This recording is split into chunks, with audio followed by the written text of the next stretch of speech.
Hey everyone, this video is intended for the absolute Blender beginner, right? So you just installed Blender, you just double clicked it, and now you see the following screen, right? If you've never pressed a single button before and you have no idea what anything does or what any of the hotkeys are, then feel free to continue watching the video, right? By the end of it, I will have explained all the concepts that you need in order to create two simple props. A simple sword and a simple shield. And after that, you'll be well on your way to making much more complex meshes and art in Blender. The video is a little long, but I have tried to keep it as information-packed as I can. I've done my best to annotate the description and the video timestamps, so make sure to check those out if you can.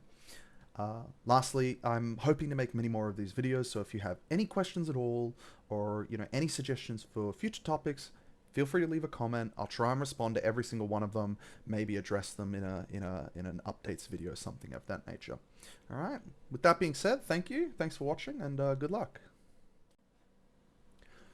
The basic 3D viewport controls of Blender are as follows. The middle mouse button will rotate the camera, middle mouse click, middle mouse button. Shift plus middle mouse will pan the camera, so I'm moving my mouse to pan around. The scroll wheel will zoom in and out by rolling the scroll wheel up and down, zoom in and out. Control plus middle mouse button is the same. It's just a bit smoother, right? So control and middle mouse, dragging my mouse back and forward, will zoom in and out. Alt, holding Alt and clicking middle mouse and then dragging will twist the camera into a new orthographic view. So you can see the different orthographic views here. So I'm holding Alt, clicking middle mouse, and then dragging in a direction. And I'm pressing middle mouse each time I wish to drag into a new direction. Numpad 1 will enter orthographic front view. So this is the front-facing camera orientation, and you can see in the top left here, it'll say where we are. Numpad 3 is the orthographic side view, and Numpad 7 is the orthographic top view. Numpad 5 as well will toggle between orthographic projection and perspective projection. We also have Numpad 4 to rotate the view to the left, Numpad 6 to rotate the view to the right, and the corresponding up and down operations as well. Numpad 2 rotating the view down, and Numpad 8, rotating the view up. Another thing we need to touch on as well is sort of scene management, right? So showing objects, hiding objects, isolating objects, and how to undo the pesky user local perspective, which can often brick the blend files of early modelers, right? And I'll show you what all these mean. So if I just add a few extra cubes, so the example's a little bit more obvious, right? I can click a cube and I can hit H to hide that cube. I can unhide all by hitting Alt H. And I can hide multiple things, right? So if I select multiple cubes and hit H, it'll hide them all. Then I can select at the back and, let's say everything except for the camera will hide it all. But if I hit Alt H, it's all going to return, right? The alternative as well is Shift H, which is sort of an isolate, right? Which is hide everything but. And we can see in the top right, the eyeballs are like the eye icons in our outliner, in our scene collection, are reflecting the status of the objects, right? So that's and you can do this inside of models as well, right? So if I take some faces for this cube, I can grab a bunch and Shift H to show only this mesh, Alt H to unhide, right? And I don't have to necessarily do it to whole pieces. I can do it to little individual pieces, like individual sub pieces of the model. But keep in mind that even though it's only showing this, the whole model is still connected to this piece. So if I move this, it's still adjusting the resulting faces that touch that moved element, right? So it only hides them. It's just to help you, see through things like maybe these details are in front of this face and it's getting a bit annoying. I can select them and hit H. That's all it's there for. The other type of hiding is something called it's called local perspective, local user perspective. And it's triggered from the slash key on the numpad. So if I select any one of these elements and I hit the slash key on the numpad, it zooms in and it isolates just this one object. Now, that's all well and good, except, if I'm wondering as a beginner, hey, where did all my stuff go? Because maybe I was trying to go into top view and I bumped the slash. Suddenly now Alt H does nothing, And I can hide this. Okay, so my hide commands are still working, Blender's still working, and my Alt H is still working. It's unhiding this, but where did all my models go? So, this slash key, if you tap it again, it will leave that view mode. If I can enter again, and I believe if I've got nothing selected, it will also deselect. So keep that in mind. Numpad slash. That's very important to remember that one. The basic object mode commands are as follows. So we've got A to select everything. Rapidly double tapping A will deselect everything. So one tap of A to select all, double tap A to deselect all. We have left click to select objects. We also have left click to add an additional object to the current selection. Selecting a new object in this way will mark it as active. You can see how this has a slightly brighter orange than the cube. But if I was to hold shift and left click a previously selected object, the cube, it will make that cube active, which you can see by the slightly brighter orange outline. And if I shift left click on this active object again, it will deselect it. So I can add new objects to my selection. I can clear the whole selection just by left clicking off, or I can select an object with left click, hold shift to add new selections, and then left click and then left click again, and left click and left click again to get rid of objects from the selection. We also have the delete menu with X, the X hotkey. So if I click the object and hit X, a deletion menu shows up.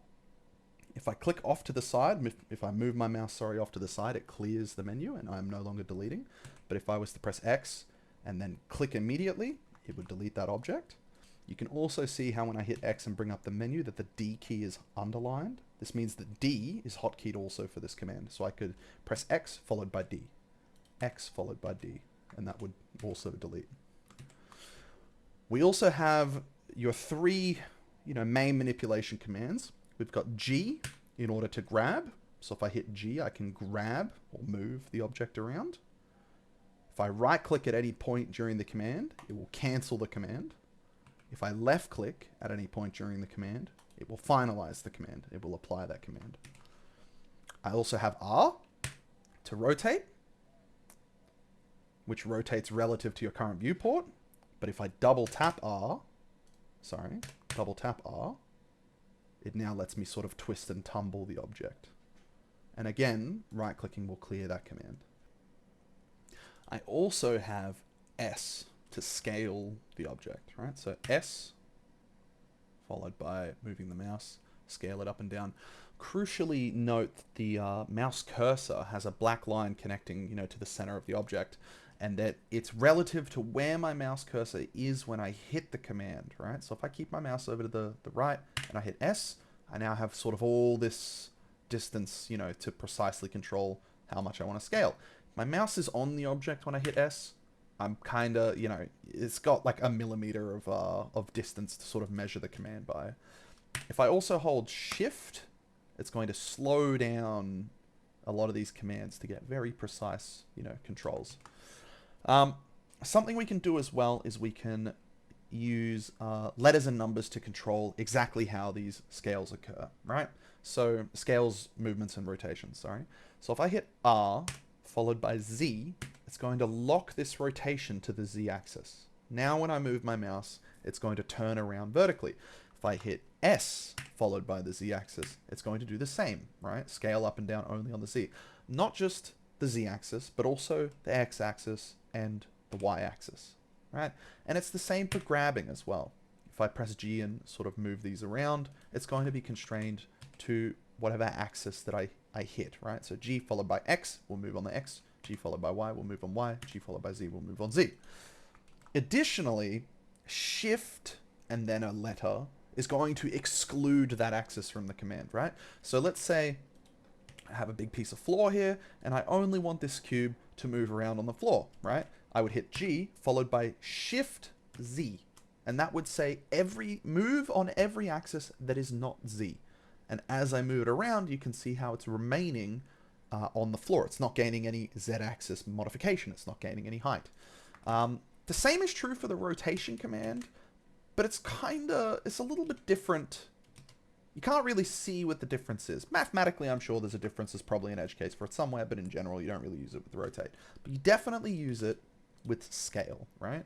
So if I say, this character or this cube is roughly as tall as I want it. I want to make it thicker, but I don't want to make it taller. You would press S followed by Shift Z to scale on every axis that is not the vertical. Something you'll note as well about these hotkeys as I've described them is that we have the same corresponding commands over in the left-hand side. If you're not a fan of hotkeys, which I highly recommend you become a fan of hotkeys if you're using Blender, but they're, still available in the left-hand side as well. Now, I'm going to talk about a few of the modeling, sort of versions of these commands. We're going to talk about some mesh basics, some mesh editing, that sort of thing, right? So this whole time thus far, we've been in object mode, but if I click up here and select edit mode, I then enter edit mode. I can also hit tab to ping pong back and forth between these. Being in edit mode of a mesh, specifically of this mesh, the cube, shows us the constituent elements that make this mesh up, right? And a very simplified version of this is that we have these black dots here that are called vertices, right? We have edges that connect them, and then we have faces that are made out of a collection of vertices and edges, right? So if I take one of these vertices and just extrude them off to the left here using Shift D, oh sorry, not extrude, copy, we have a vertex floating in space. It's just a point. It's essentially a point in space, right? If I hit E to extrude, we then see a new vertex has been, sort of created with an edge connecting it to the original vertex. And if I were to hit E again, we now have a third vertex with two edges, right? So we're almost at the stage where we can create a polygon. To create one, I would have to have this vertex selected, followed by this vertex, and I would hit F to create an edge joining them. And then if I select all three, I would hit F to create a face, F for face, that, comprises all three vertexes. So that's essentially, what a mesh is. It's a collection of vertices, edges, and faces that we just arrange into being something that looks, interesting and unique. Now, how do we go about arranging it to make it interesting and unique? Well, we can start by applying our first three commands that we just learned in the previous object mode sort of section, right? So if I tap A to select everything, and most of those commands carry across into the edit mode, but they get a little bit different depending on their implementations, right? But if I select everything, I can hit G to grab, right? Ooh, sometimes your commands will be a bit funky like that, but hit G to grab, move it around. I can hit X to, again, grab the verts on the X-axis. But the key point is, I'm not moving the object as a whole. You can see how the object's little pivot point is staying at 0. I'm moving the vertices within that object, right? So if I hit a single vert and hit G, well, now we can start to make really significant changes to this cube. Interesting thing though, if I try and scale a vertex, nothing happens because it's essentially just a point that has no volume, right? Same thing with a rotation. It does in fact have a sort of a rotation, but we'll get into that later when it becomes much more important. But as far as you're concerned in terms of box modeling, nothing's happening here if I hit rotate until I select another vertex, and now we sort of have space that we can mathematically deform, right? It's going to rotate around the central point between them. Same as scaling. It's going to scale from the central point. There are ways to modify this behavior, but we'll get into that in a later video. These are just the basics for now. So we've got our move command, we've got our scale command, we've got our rotate command. That's, that's enough to modify the existing geometry we have, but how do we add more geometry? How do we add more of these polygons and vertices? Because, a cube's not that interesting. In order to do that, we firstly have the Shift A menu, where we can literally add a new mesh. That's all well and good if you just, want to add a plane, but we're going to need to get a little bit more heavy duty than that. We have 5 simple sort of basic commands that comprise most of what we tend to do when we're box modeling. We have the Extrude command, whose shortcut is E. We have the Inset Faces command, whose shortcut is I. We have the Bevel command, whose shortcut is Control B. We have the Loop Cut command, whose shortcut is Control R. And we have the Knife tool, whose shortcut is K, but then there's also a little bit of extra functionality that we'll get into in that one too. So what do they do, right? If I click a vertex and I hit E, I'm going to extrude that vertex into, another edge, okay? If I select a vertex and then another vertex and I hit E, I'm going to extrude that edge into a polygon. It's almost like it's sort of stepping up a dimension, right? And if I was to select a polygon, in this case a quad, a square, the top of the cube, if I was to extrude that, it would sort of make, another cube, but sort of glued to the underlying cube, right? So that's the basics of the extrude command, right? So again, once I've selected, a face and I can see the whole thing highlight, I can then extrude that face and then extrude that face again. Maybe I want to select this halfway thing, extrude another face, and now we've made, either a big sideways T or a big hammer, depending on how you look at it, right? But you can get an awfully far amount with extrude. The next tool has a little bit more nuance than extrude, but it is similar, right? Inset. You can look at inset as sort of a way of extruding kind of within the region of the face, right? If I hit I, I'm going to inset a new series of polygons within this one, right? I can then sort of move this up and scale and rotate and do whatever I need to do. But the funny thing is this is very similar to the extrude command. It's just that, if I extruded with no depth, right? Click down here to expand our options, and I extrude with, when I can see, no depth, and then scale down. That's essentially the same as the inset command, right? So we then have the bevel command. Some might call this a chamfer, bevel, etc. Basically, we can take an edge and we can, split it in two at a 45-degree angle. But we can also determine, different information about the operation. So how many segments we have, what the width is. We do get more fine control with the bevel command window down here. And this command window is going to show up each time you perform a command. It's going to give you one final option to sort of, finalize the command before you left click off and create the geometry proper, right? The interesting thing about all these commands is that they're going to happen relative to the selection mode you're in, right? So if I'm in vertex selection mode and I hit Control B to bevel this, well, nothing really happens. It sort of does something, but nothing happens. If I then select an edge and grab this here and hit bevel, well, it's going to bevel an edge, and that makes sort of sense. But if I select the face, it's going to bevel every edge connecting to that face. So we get a bevel sort of running around the whole cube. And I can then sort of combine these selections together, right? So if I select the face and then go into vertex mode by hitting 1 or by clicking up here and then select another vertex and hit Control B, well, now I'm going to bevel that whole top face and then additionally this edge here.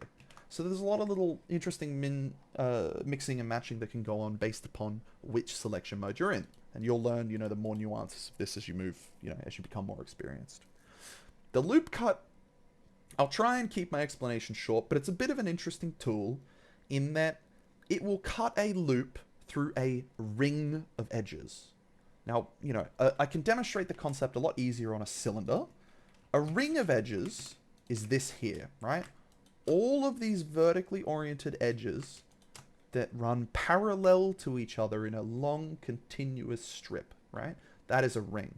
The loop is the structure which would naturally run through perpendicular to the ring, right? I'll show you what that means.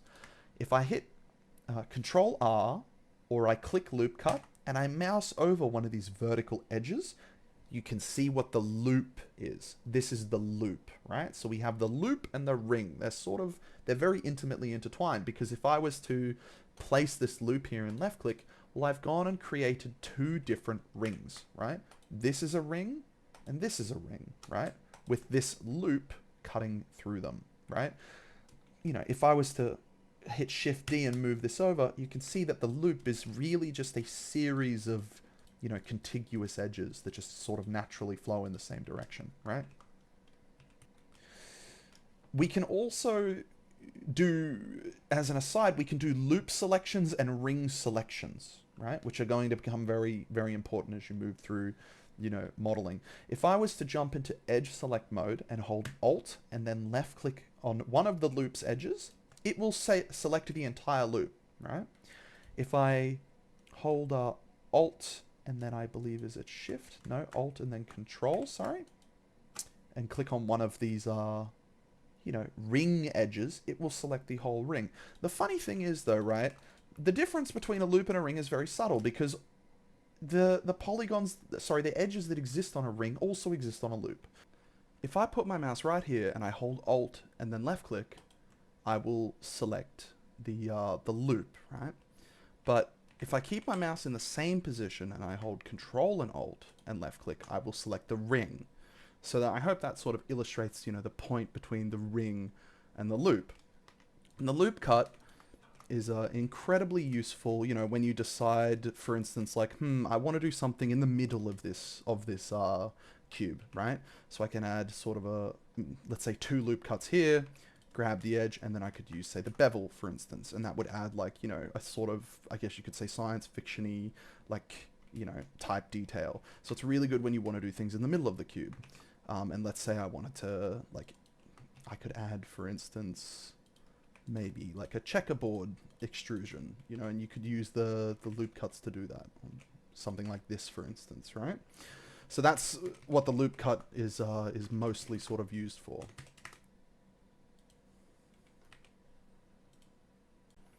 The last tool we're going to talk about here is the knife tool, and it's a bit interesting because it behaves in a few ways, but the key point is that it's going to slice through our model in some description, in some method, right? If I click outside the model, click through, and then hit enter, we can see that I have sliced, you know, I've put a slice through the model, but it hasn't gone the whole way through. So by default, it's relative to sort of what you can see, right? So if I undo all that, hit K, and then hit C, click and go through, you'll see that there's an extra point there, right? If I hit enter, pan around, we can now see that the knife has gone the whole way through. So that C hotkey is what's needed in order to just say, hey, I want to completely and utterly slice clean through this model, right? A place where this really shines will be, you know, like there's a million ways to use this, but for instance, you could, if you wanted to take like a cut out of the edge of something, you could use the knife tool to do that. You would press K, click, press C, click, click, and you've now kind of carved like a chunk through an edge, right? Which we could then delete by pressing X and then F, and then we could, say, fill in the remainder of the gap here by selecting the open edges and creating polygons. We've now carved like a nick out of the side, right? Another interesting thing about the knife tool is that if you want to, you could use it to cut, you know, small regions in a larger face, so something like this, right? But it's going to start behaving a bit interestingly because we're sort of pushing the tool kind of, you know, to the extreme, right? We're sort of saying, hey, cut like a random face in with no real hints or triangulations of what I want you to do. If I cut from an edge, this will be a lot more different. See how I actually have very fine grain control here? It's sort of because we've defined the problem much easier for the computer, right? It's still added this extra edge here, but, you know, that extra edge there doesn't take away from the fact that we can now modify this like little piece that we've chopped in here, right? So again, if I just start cutting in the middle of a face, sometimes it can do quite well. Other times you've got to sort of help it along a little bit more, right? Cutting from an edge seems to, you know, help that out a fair amount. But, you know, it's a bit of an interesting tool. It can behave in some strange ways, but for the most part, you know, you're going to use it for just slicing straight through, pressing C, getting through to the other side, like that kind of thing. And then maybe, you know, you could delete these vertices and then recreate a face here, you know, if you wanted to do something like that. There's a few other things I want to talk about here as well regarding selection methods and deletions and other things that aren't exactly like strictly modeling tools per se, right? But they're definitely important. They need to be talked about.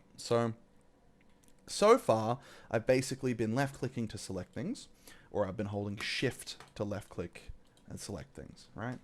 But there are other ways to do it, right? So one of the key ways would be a box selection. So I would hit B and then I would select through. And what that's going to do is select sort of everything that I see. In the case of a cube, it's missed a few things, but if I kind of crank the geometry up a little bit here, make it a bit more obvious, and I do a box select, we can sort of see it's, you know, not necessarily going to select all the way through. But also if I'm in face select mode with a box selection, I can select a little tiny bit of a face and that counts as selecting a face. So it's very easy if I want to just select sort of these faces here. It gives you a lot of control. So box select, very common. If I hold left click down here, we see select circle, right? It lists the hotkey here, which is W, shortcut cycle W. Yeah, W cycles through selection modes, right? So the circle selection mode is sort of like a brush, right? If I hold left click and kind of paint, I can sort of select what I'm selecting, right? You know, useful for some things and useful for others. The select lasso, is your sort of standard, you know, lasso. I want to just say I want to select all of these and get just those, you know. I find that box select is pretty good. The interesting thing about a lot of these selections, you know, if you want to make a certain selection, but the view doesn't allow for you to sort of make that selection, like let's say I just want to sort of, I don't know, I want to select these three here. I would have to try very hard just to get those. Or I can lower my view to a more front-on approach, and then boom, it's quite easy to get that selection. So your view is going to play, you know, a large part about the way that you select things. Interestingly, some of the selections are dependent upon your view modes, right? So if I click up here to alternate between my viewport shading, I can see we've got wireframe, we've got solid, and then, you know, some other ones like rendered and preview render, these sort of things. If I do a box selection in wireframe, it's going to go clean through and grab everything on the other side. And in face select mode, you're going to see these points that imply, hey, if you select these points, these dots, you're selecting the face as a whole. You don't see these in solid mode because it's just sort of implied, well, if you're selecting a box, if you're selecting within a polygon, that's what you're going to get. So if you find yourself in a position where you think, okay, I need to get sort of this loop, but for some reason you're unable to use loop select, something like a box selection with wireframe on would be quite appropriate, right? Like it lets me get exactly through the whole thing. Or maybe you want to say, I want just these verts and then this one, but not these two. A box selection with wireframe on is going to let you do that, right? It's going to let you select through. Wireframe will naturally turn it on, but it's not exactly wireframe per se. It's this next one. It's called X-ray. So I can turn X-ray on in solid mode and get, you know, the functionality to make these selections. But it's, you know, it's sort of the same thing as turning on, like, you know, wireframe mode just naturally. So I tend to not toggle X-ray so much, and I just sort of let Blender determine, you know, what's appropriate based upon my view mode. If you tap Z, and then select, you can you know, select your different view modes this way if you don't want to be clicking up here, or if you tab Z and whip your cursor, that also counts. There's another thing that we should talk about, which is sort of the you know, expansion of selection or selection of elements, right? So if I click a vert here and I want to select, you know, every vert or its nearest neighbor's vertices, I can hold Control and hit plus. Right? I believe that's plus on the mouse pad. Yes, it's plus on the, sorry, on the numpad. If I hold Control and hit plus, it's going to expand my selection. It's called Select More. You see a little dialog down here, right? I can keep pressing plus, holding Control down that whole time and hitting plus on the numpad. I'm expanding my selection. And if I keep spam pressing it, eventually I will select every, you know, contiguous piece that's touching this model. We have the opposite command as well. If I select all of these here and I hold Control and hit minus, it's going to shrink that connection sort of by one layer. And in this instance, that's going to get rid of everything. But if I was to say select these, let's say here, and now I hit Control minus, it leaves just the single face that is in the sea of all of these faces, right? So you can use this to expand your selection or not. A place this might be really interesting is, like, let's say you're modeling on a tube of some kind. You've got some sort of like tube structure, right? That's going out here, and you want to only select, you know, a certain number of steps from an edge. Like let's say you've got like a lot here. This could be a bit of a nightmare to go through and select, you know, exactly everything I would need. It's not undoable, but there are sort of better ways of doing it. I could say select everything on the back end here and just hit Control plus a few times. And then let's say I overshoot. I go, oh no, that's actually too much. I don't want that many. I can hit Control minus. Right? So I can grow and shrink my selection pretty easily, right? The other thing would be linked selection.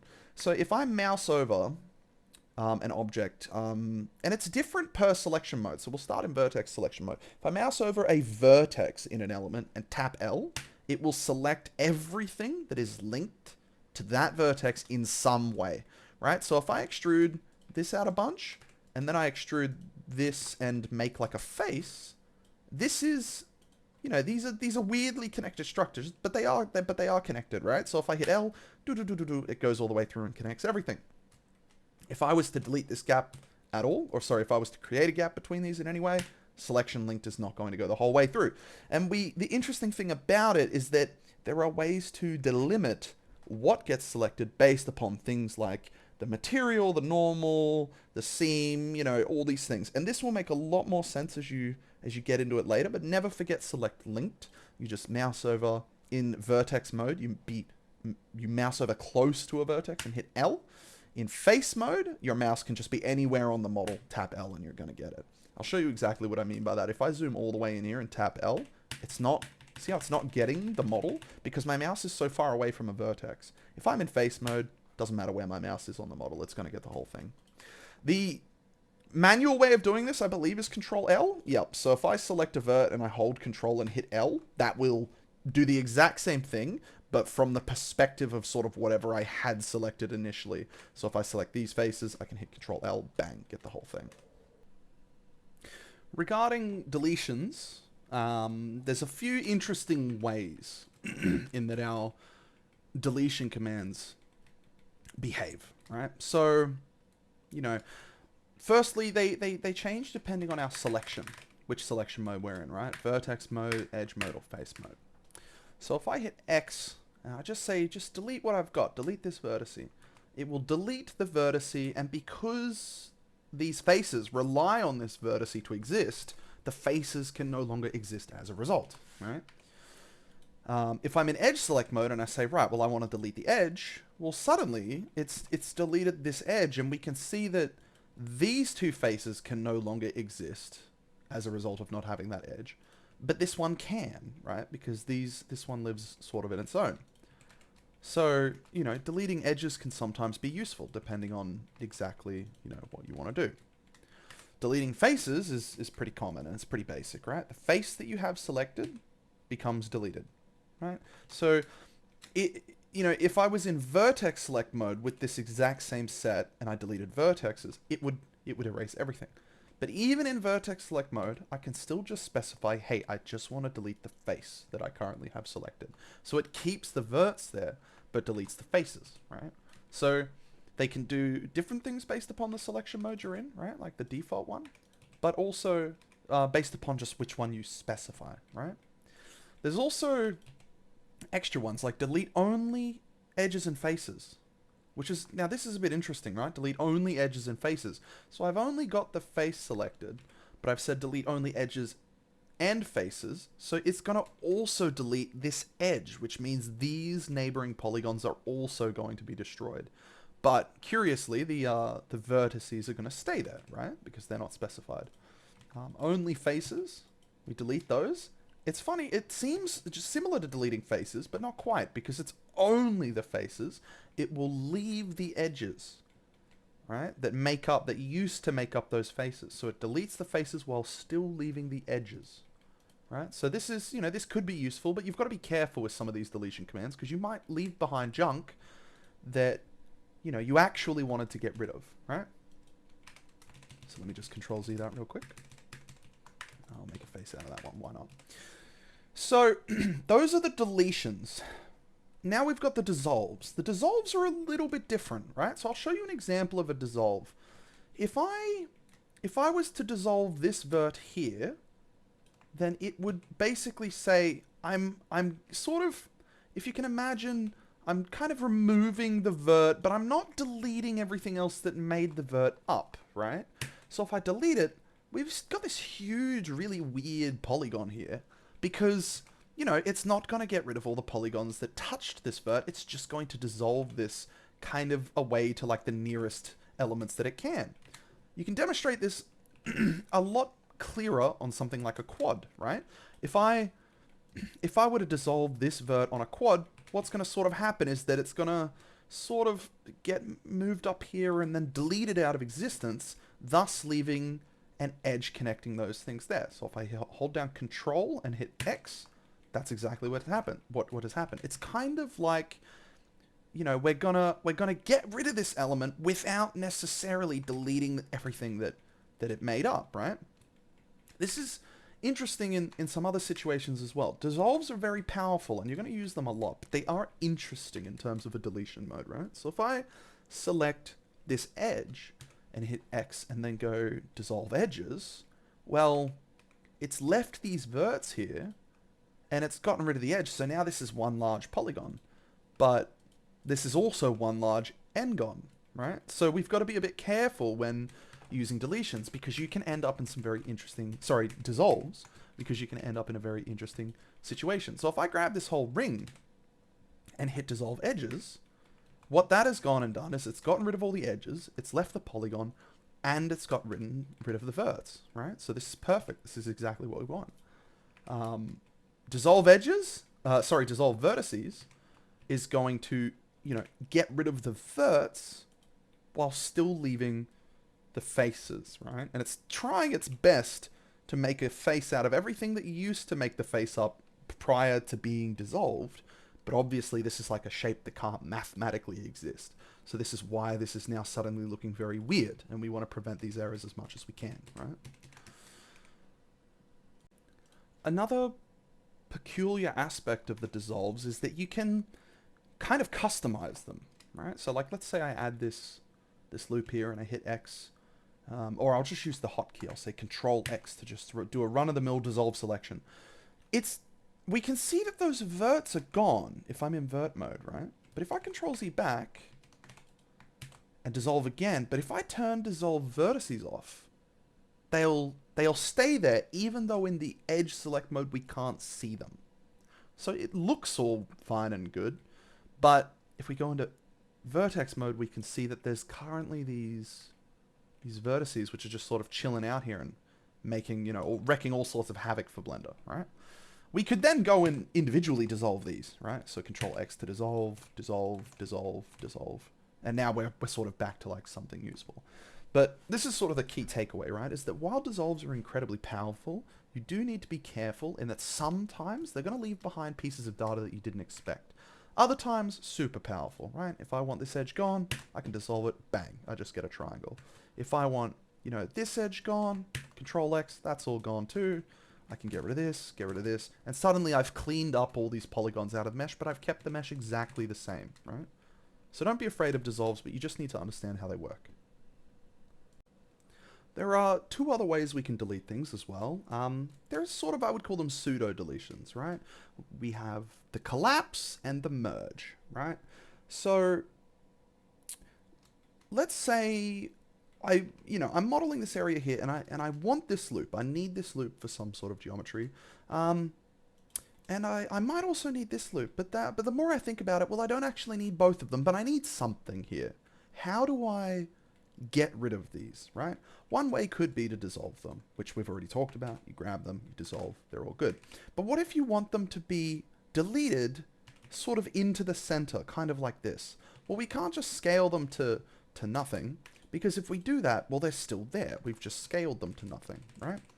What we can do in this instance is something called a collapse, and I'll show you just on one firstly, right? If I press X and I hit collapse edges and faces, you can kind of see exactly what it's done. It's brought the two pieces together and then fused them, right? These are now one piece.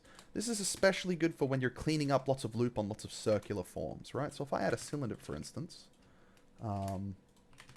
just bring this over here, and then I add a bunch of sort of loops, I might decide, this is too many polys. So what I'll do is I'll grab like every second sort of, every second ring and collapse. So I'm still keeping a lot of the geometry there, but I'm cleaning up lots of it also. And then I might decide, you know what, actually, I want all that gone too. And so within a few seconds, I've cleaned up heaps of polygons that I might not necessarily have wanted, and that was due to the collapse command, right? You can also do it, in other perspectives, like maybe I want to go around this cylinder and reduce, say, every second, set of vertical rings, right? And I'll just select it all, and at the end I'll just do one big collapse, X, collapse edges, boom. So what it's done is it's kept the whole thing as a cylindrical form, but it's collapsed all those down, right? So that's one method of getting rid of them. You commonly will use something like collapse in the edge selection mode. The other is merging, right? So if I want to select, say, this vert, and then I select another vert, and in vert select mode, and I right click, I can go down here to merge vertices, right? I can merge at first, at last, I can collapse, which we just talked about. I can merge them at the center of the two, which is, again, similar to collapse, or I can merge them at the cursor, and we'll talk about each one of these, right? I've touched in this video the idea of making something active. So you can see how when I select one of these on their own, we can see that it's highlighted white, right? And that's, you know, you wouldn't notice anything else. But the minute you start selecting other things, holding shift, right? Well, now we've got two things selected, and one of them is a darker orange, and the other is a bright white. The bright white one is the one that is active, the one that is last, as Blender would put it, right? So now if I right click and go merge vertices, at first, that would be bring the last one to the first one, which would be the top vertice, or at last would be bring the first one we selected and take it down to the very bottom, right? So I'll just show you that. So merge first would bring the bottom one up to the top and now makes it active. And at last, merge vertice at last brings that all the way down to the bottom one. So that's how you would merge sort of directionally, right? From one thing to another thing. We can also merge in the center, right? So I want to collapse these two. Sorry, I want to merge these at the center. It just puts them in the middle.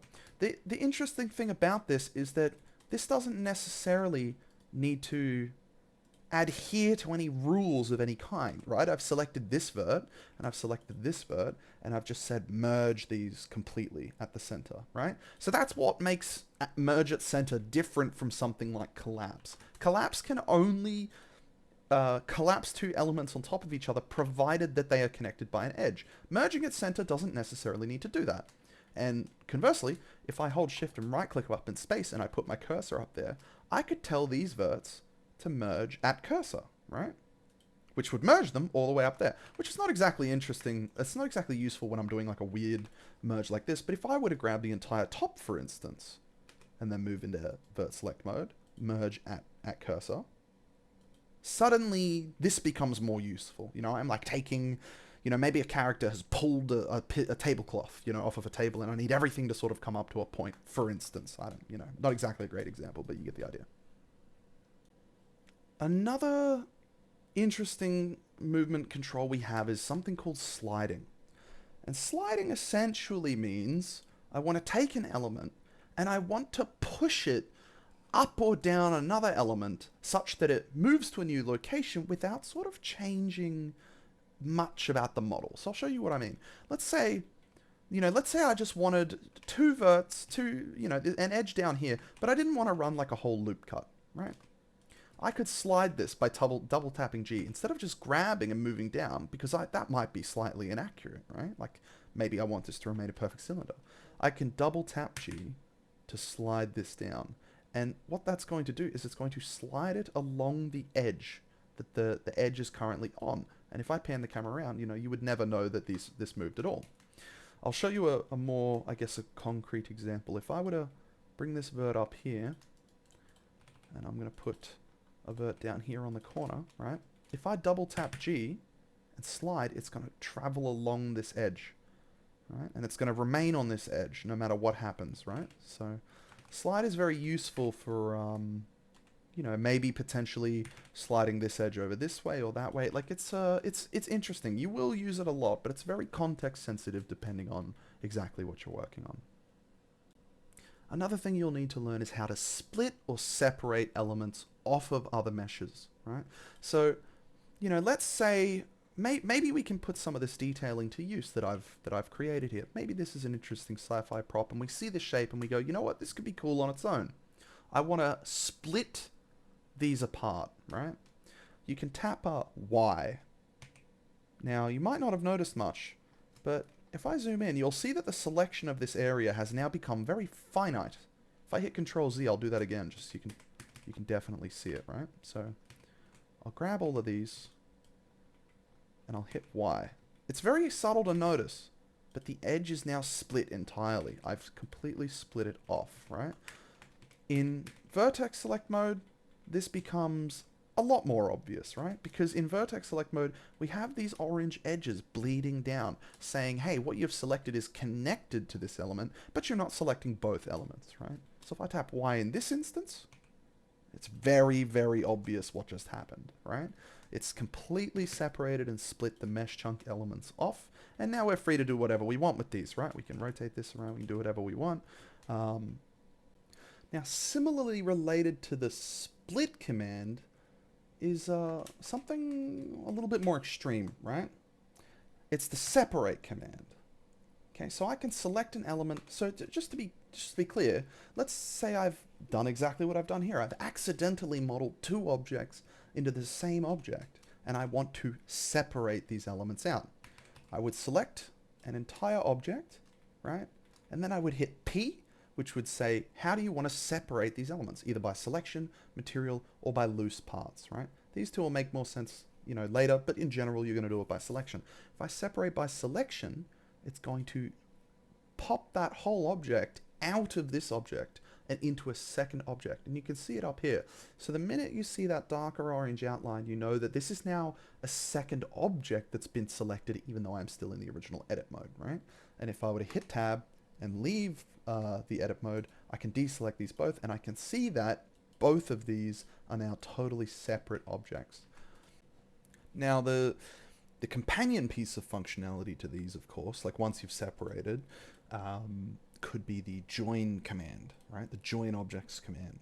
And it relies on that concept of, you know, active selection, you know, first to last, these sorts of things, right? So if I select this object and I select this object, I've selected this last and it's brighter, right? The bright color means it's active. So when I try and join these two, it's going to fuse this object into this one, right? So if I hold Control and hit J, bang, it's fused this object into the other object.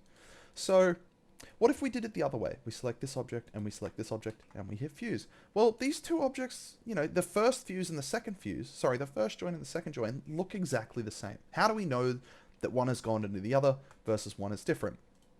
If I move the two objects apart, for instance, I'll just move this over here so that I can have it here, and you can see when I select the cylinder looking thing, this is the pivot point of the cylinder looking thing, right? When I select the weird cube looking thing, this is, you can see the pivot point down here. This is the pivot point of the cube thing. So it stands to reason that if this is to be merged into this and, you know, the object becomes deleted and we have only one object, we're going to have this pivot here, right? That's going to be the resulting pivot because this object's pivot, not this one, is going to be the one that exists, right? So if I select the cylinder and select this object, hold Control and hit J, we can see that this pivot for the cylinder has been wiped out completely because that object no longer exists. And you can see that we've merged into this first one. If I do the selection backwards, I select the weird, you know, cube thing, select the weird cylinder thing, hit Control J, bang, it's joined in completely. So this is sort of the companion to the separate command, right? It's literally the opposite. All right, so with all that being said, let's put it all together and let's make something, right? I'm just going to make a simple sword and shield pair. I'm going to try and not spend too long on it, but I want to explain the process of what I'm doing, talk you through it, that sort of thing, right? So I'm going to clear out everything, delete everything. I'm just going to add a cube. You know, I know we started with a cube, but it's force of habit at this point. I'm going to press tab to enter the editing mode, right? I'm going to pan my camera around. I'm going to tap 1 on the numpad just so I know for certain I'm looking down the front view because I want to make sure that I'm orienting myself correctly, right? So I'm going to hit S, I'm going to hit Y, and I'm just going to scale this down because swords tend to be thinner than they are thicker, right? Grabbing the top element, I'm going to press G followed by Z, and I'm just going to move that all the way to the top, and I'm going to keep, you know, you don't have to do it in one shot. You can do it in as many commands as it requires. I'm then going to press Control R to put a loop through this entire rectangle, and I'm going to make sure that that loop is exactly halfway, right? Now that I've got my loop, I'm going to press S followed by X, and I'm going to scale this out. This is essentially, you know, the blade of the sword. Maybe that sword's a little bit too thin. I can just scale that out that way, right?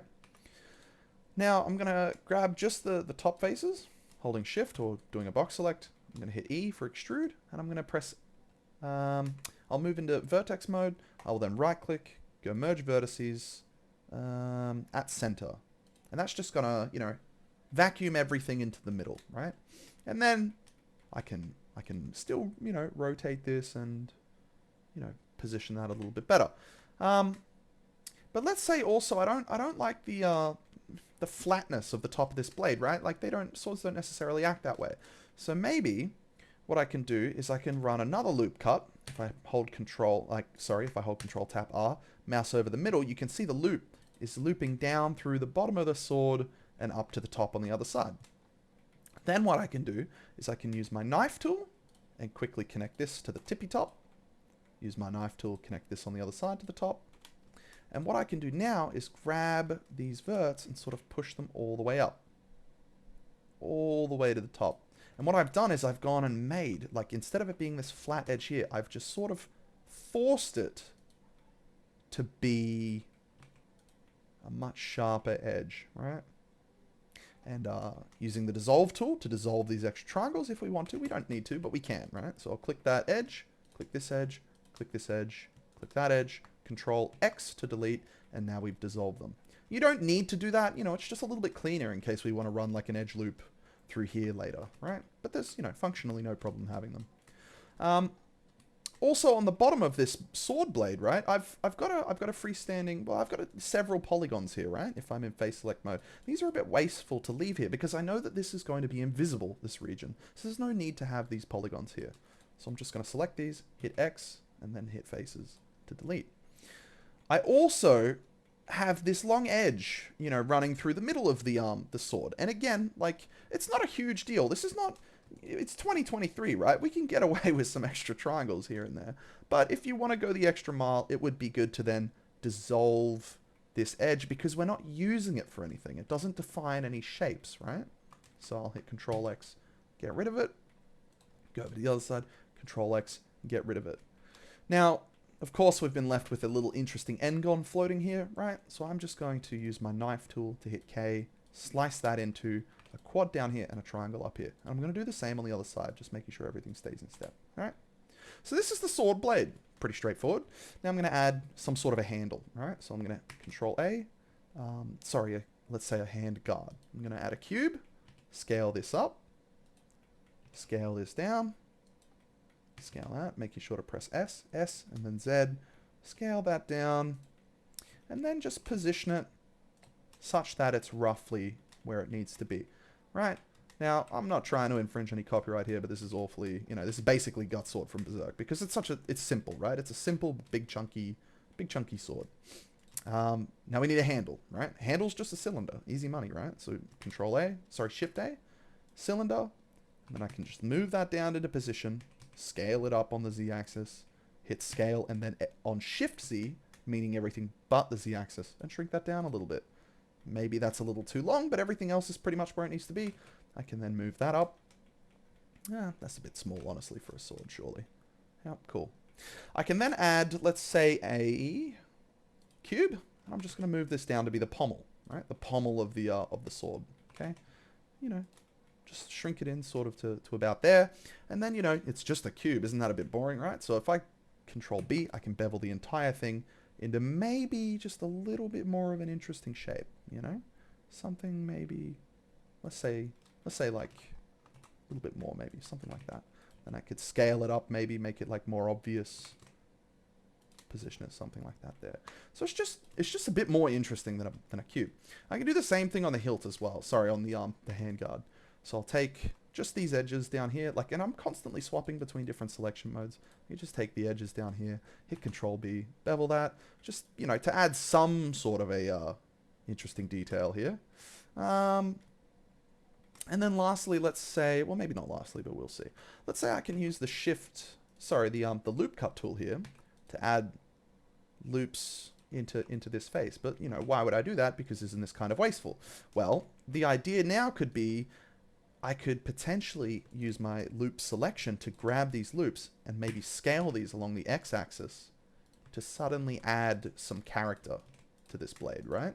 Maybe we're going down the route of like a more stylized sort of fantasy game. Just exaggerating the shapes a little bit more, right? Just something, say, like this. And now it just reads a little bit better from distance, you know? What else could we use? We could also use, say, our knife tool, right? To cut some chips in this. Maybe this is a battle-worn blade, right? Making sure I'm hitting C to cut all the way through. And I'll just cut in some shapes here. Cut in a few more here. And maybe like a big one up here, right? Cool. So I've cut in the geometry required for the chips, but, you know, we now need to actually put them there. So I've got to go through, select these faces that I've cut in with the knife tool and delete, right? Oops, that was missed click. You want to press X and then F, X and F each time to delete these, right? Now, we're going to close these up, right? So if I go into edge select mode and select sort of the bottom two, hit F, and then the top two, hit F. Bottom two, F, top two, F. Over and over and over again until these are all closed up. But we've also, of course, we've left some NGONs floating around, right? So it's probably best to clean these up. Again, like, I want to stress the point. They're not, you know, the NGONs are not necessarily the enemy. They're not evil, right? They're not unacceptable at all times. But they're probably going to cause you some headaches as an introductory modeler. So let's just sort of clean them up while we can. And so there we go. Pretty simple sword, right? We could also make a shield to go along with this sword. But we're not going to do it, you know, in the modeling area for the sword because we want this to be a second object, right? So we would make sure that we're in object mode first so that we can see the solid orange outline around our sword. And then we would hit Shift A, grab a cube, move it into position just off to the side so that we can start modeling, right? I'm going to hit Tab to enter edit mode, and then I'm going to scale this up. Let's say a shield is about yay big, right?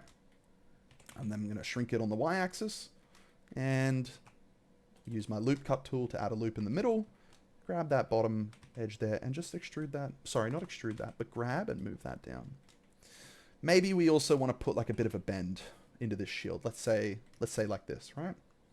But it's a bit too angular for my tastes, right? So maybe we hit Control B to bevel, but we crank the bevel count a little bit higher to get more of like a smooth bevel, right? And we're constantly rechecking and just panning around, making sure we're not doing anything crazy that we didn't exactly want.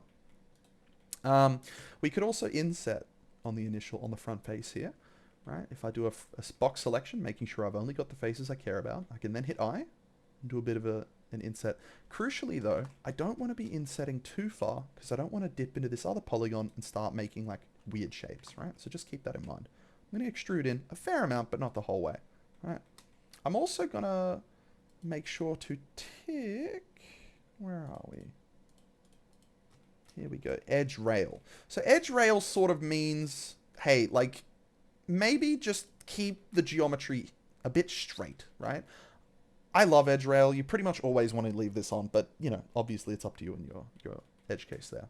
So now what we could do is we could extrude this out, or we could even maybe extrude this in and then scale it like a little bit, right? So now we're starting to get some more interesting details, and we're just using like the exact same 5 tools. Blender has a million and one tools you could be using, and we're only using a handful, right? What else could we do? We could also use our loop select to grab these and maybe bevel that a little bit, but with not so many edges. We don't need that many edges for such a simple little bevel, right?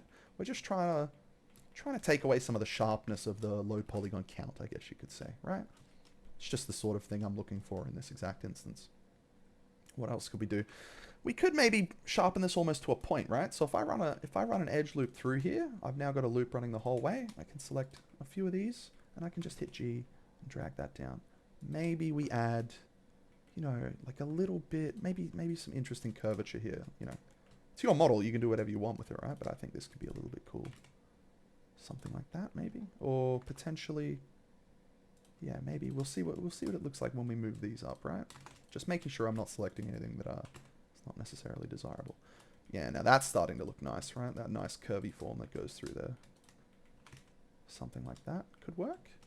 Maybe it comes to a little too fine of a point, so I can scale these out and then pull up, right? And then maybe I should probably roughly match that scale up top as well. I don't want like the shape to get any weird or anything like that. That to me is a pretty decent looking shield. You know, like there's nothing to it really. Nothing major, nothing complex, but looks good. Looks clean. People appreciate that, you know. We could, you know, like our sword is pretty banged up, so maybe we go through at the end and just do a couple little knife cuts to cut out some edges. You know, it's a battle-worn shield, right? So get rid of some of these. And the interesting thing is that when you start modeling, right, stuff like this is going to seem difficult and complex, and that's simply because you haven't done it, right? But truly it is a completely learnable skill. You will learn to become quick, and you will learn, you know, to make the things that you want to make, not necessarily the things that you have to make, right? So don't fret that maybe you're not necessarily making the things that you can't make right now, because, you know, you're only just starting out. But the cool thing about 3D art is that it is a completely teachable and a completely learnable skill, right? You know, and within a few minutes we've got some banged up stuff. This could, you know, this could be cool, especially in like a low poly kind of stylized game. Maybe we also give our shield a handle, right? So actually, yeah, if I click and I hit cursor to select it, I can move my cursor to the center of this object. That means that when I add something new, like a cube, it's going to add it exactly where the cursor is. If I hold shift and right click, I can put that elsewhere, right? So maybe if you've been following this tutorial and adding cubes and things like that, and they haven't been landing exactly where they need to be, try using the shift S menu, cursor to selected, right? Or cursor to world origin. That will just put it back at the start. You can move things in where you need to be, right? Where they need to be. So I'm going to add a cube, and I'm going to, let's say, scale the cube like this. We're not going to do, it's, you know, it's a hidden handle. It's not really going to have much impact on the final visuals, but let's say something like that, right? Nothing major. And again, if I'm going to inset like this, I should maybe, yeah, it's penetrating there. So we would definitely want to delete these polygons because they're just a waste. And then we want to take these and scale them in, maybe move them back a little bit so that they just don't poke out the shield. You know, bada bing, bada boom. That's a shield. And that's a sword. Crucially, though, we're going to have a look at the scales. We're going to hit the N key and have a look over here at the scales, the dimensions, the rotations, and the locations, right? Because we want these assets to make sense from a size perspective. Because I don't know if you've noticed or not, but we've been modeling these pretty big. And if I click the sword, we can see that it's a 32-meter high sword, which is all well and good for like a giant, right? But for a character, it's probably a bit big. And when you hand your assets off to, say, like a programmer or a designer or someone who's going to be implementing these, it's, you know, it's a favor to them and it's a favor to your team to make sure your assets are oriented correctly and scaled correctly, right? So if I select this sword and hit S, I'm just going to start shrinking it down until these dimensions make sense, right? They make sort of sense reasonably. And it doesn't have to be like scientific, right? Because this is a video game. It's like a world of fantasy. But, you know, I know a human heroic character is going to be about 2 meters tall, less, right? 180 centimeters. So the sword they wield should be roughly in that ballpark. And again, you'll have to fine tune this based upon your characters. But the key point is just don't make your things be crazy huge, or even worse, don't know that they're crazy huge, right? And then make the mistake of handing them off to someone else. You should probably scale them to within a reasonable means. Now, the dimensions we've got here are decent, right? Like 0.9 meters and 0.16 meters and these sorts of things. But the scale itself has not been applied, right? So we have to hit Control S. No, sorry, that's save. Control A. Yep, I'm just having a bit of a brain moment here. Control A, and this brings up our apply menu. And so what we would want to do is Control A, and we want to apply our scale. And what that does, sets all the scales to 1 and sort of locks in this true size, right? Because if I hit Alt S, which is reset scale, it's going to reset the scales to 1, and suddenly the shield is huge again, because this is the true size of the shield. So what we want to do, Control A, scale, boom. We've got our sword and our shield. They're both modeled. They both look good. And they're at a reasonable size as well. The last thing to check would also be our pivot points, right? These orange points are representative of where the object actually is. with some objects, you're not necessarily going to know where this should be, right? It's not always so cut and dry. It depends on the game you're implementing, depends on the type of game you're making and how it's built. But for stuff like a sword, generally it's only ever really in one spot, right? It's going to be parented into the hand of a character. So what we can do is go in edit mode, grab everything with A, press G and then Z to move this whole sword up so that the handle is where the pivot point is, roughly in the middle, right? Because when this gets, you know, held by a character, all that math to figure out where this sword should go is relative to this point. On a shield, you know, it really could be anywhere. You know, even out here could be equally valid depending on how they're holding it, right? Like maybe that's where the person's forearm is and they're holding it like this. So it's a little bit different on a shield, but in general, just make sure it's somewhere that's at least reasonable, right? What you really want to avoid is having stuff like this. You know, this is off in the middle of nowhere. This is like not useful to anyone, right? So just make sure your pivots are reasonable. Make sure your scales are reasonable. All right, and these two look fine. All right, well, that was a long video, but thank you for watching. Hopefully, at least if you made it this far, then, you know, you gained something from it. If you have any questions, I truly mean this, if you have any questions, feel free to just ask, right? I'll watch the vid like a hawk, I'll reply as often as I can, I'll try and answer every question I can. If there's anything you want to know specifically, like, feel free to suggest it, you know, in the comments, because I do want to do more of these. I genuinely just want to help people. That's really all I want. If this vid gets 200 views, then that's perfectly fine by me, right? So, yeah. Hope you learned something, and good luck with your 3D modeling.